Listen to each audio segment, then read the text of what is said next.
Olá, turma, vamos falar dessa vez da Copa de 1954 e da participação brasileira. Essa Copa foi bastante curiosa, rolou na Suíça e teve a Alemanha como campeã. Mas antes vamos à nossa perguntinha, nosso quiz. Qual foi a seleção que se classificou para a Copa de 1954 na Suíça na moedinha? A Turquia? A Espanha? A Holanda ou o México?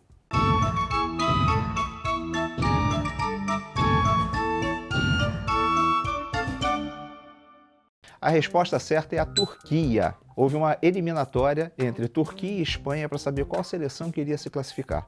A Turquia ganhou em casa, perdeu fora, teve que ter uma terceira partida. Nessa terceira partida, que rolou em Roma, na Itália, terminou 2-2. Só que tem uma coisa, em 1954 não existia desempate. Então o jeito que eles arrumaram é o seguinte, vamos fazer um sorteio. O representante da FIFA pegou um papelzinho, rasgou, colocou Espanha, botou Turquia, botou num caneco que a seleção que vencesse aquela eliminatória iria levar e chamou um garotinho que estava passando, Francesco Gemma. Chegou lá, chamou o garotinho, que era filho do faxineiro do estádio, vendou os olhos do garotinho, o garotinho foi, mexeu, pegou o papel e deu Turquia. E esse garoto, o Gemma, se tornou uma persona não grata na Espanha até o fim da vida. Ele foi considerado o carrasco da Espanha na Copa de 54. A Copa de 54 foi um pouco de ressaca para a seleção brasileira, né? O time tinha sido vice-campeão em casa, perdeu para o Uruguai a final por 2-1 e o futebol estava ainda assim, o pessoal um pouco chateado com isso. Rolou as eliminatórias, o Brasil conseguiu se classificar eliminando o Paraguai e o Chile e chegou para a Suíça como uma das forças do seu grupo. Seu grupo tinha a França, a Iugoslávia e o México. Só que é o seguinte, o regulamento na Copa de 54 era uma zona. Você tinha 4 times, mas os times só jogavam 2 vezes na rodada. Eles ficavam sem jogar uma partida. Veio a primeira partida e o Brasil ganhou do México, 5-0. Resultado tranquilo. A França perdeu para a Iugoslávia. E só tinha a segunda rodada. O Brasil pegava a Iugoslávia, a França pegava o México. Um empate entre Brasil e Iugoslávia classificava os dois, só que o Brasil não estava entendendo o regulamento. Ele entrou em campo, a Iugoslávia fez 1-0, o Brasil empatou, a Iugoslávia ficou tocando bola, porque iria se garantir, iria se classificar, e o Brasil tentando fazer o gol, tentando vencer o jogo de qualquer jeito, e o pessoal da Iugoslávia, calma, não faça isso, a gente está classificado. Os jogadores brasileiros, obviamente, não entendiam o que os caras estavam falando sérvio.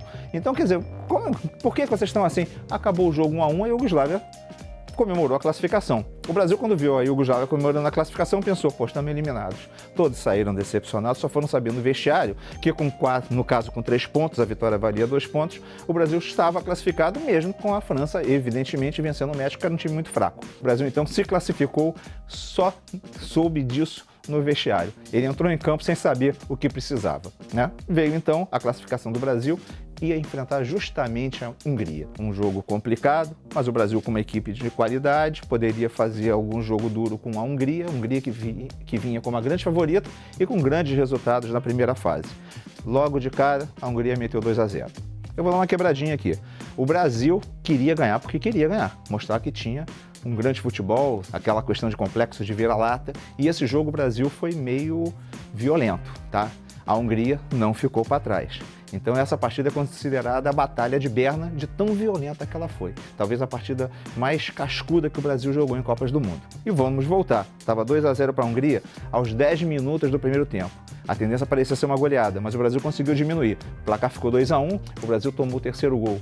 Nilton Santos foi expulso por falta violenta. O jogador húngaro revidou e também foi expulso. Os dois times com 10. Pouco depois o Brasil teve mais um expulso. Aí tomou o 4º gol, não adiantou diminuir o placar. O Brasil, na verdade, diminuiu para 3-2. A Hungria fez 4-2, conseguiu se classificar e eliminou o Brasil. O Brasil que acabou fazendo uma boa campanha, mas acabou perdendo para o time que era o grande favorito. Logo em seguida, a Hungria eliminaria o Uruguai. Uma curiosidade, a Hungria venceu o Uruguai e foi a primeira derrota do Uruguai em Copas do Mundo. A Copa do Mundo começou em 1930, o Uruguai só foi perder em 1954. Mas calminho, o Uruguai foi campeão em 30, não jogou em 34, não jogou em 38, foi campeão em 50 no Brasil, em 1954 fazia a sua terceira Copa. Nela, teve a sua derrota. Veio a grande final. A final foi entre Hungria e Alemanha. De novo, igualzinho o jogo com o Brasil, a Hungria em 5 minutos, aos 5 minutos do primeiro tempo, ganhava por 2-0. Parecia que iria golear a Alemanha. Até porque na fase de grupos, a Hungria tinha vencido a Alemanha por 8-3. né? Então a tendência era uma nova goleada, mas aí não deu certo não. A Hungria acabou perdendo por 3-2. Muita gente fala que essa derrota da Hungria ocorreu porque o Puskás jogou a Copa do Mundo inteiro machucado e nessa última partida fez número, deu zebra, deu Alemanha. Alemanha campeã, Hungria segundo lugar. E o Brasil caindo para a Hungria na segunda fase da competição. Então é isso, pessoal. Não deixe de se inscrever no nosso canal para continuar acompanhando o Lança na Copa e dê o seu joinha pra gente. Um grande abraço.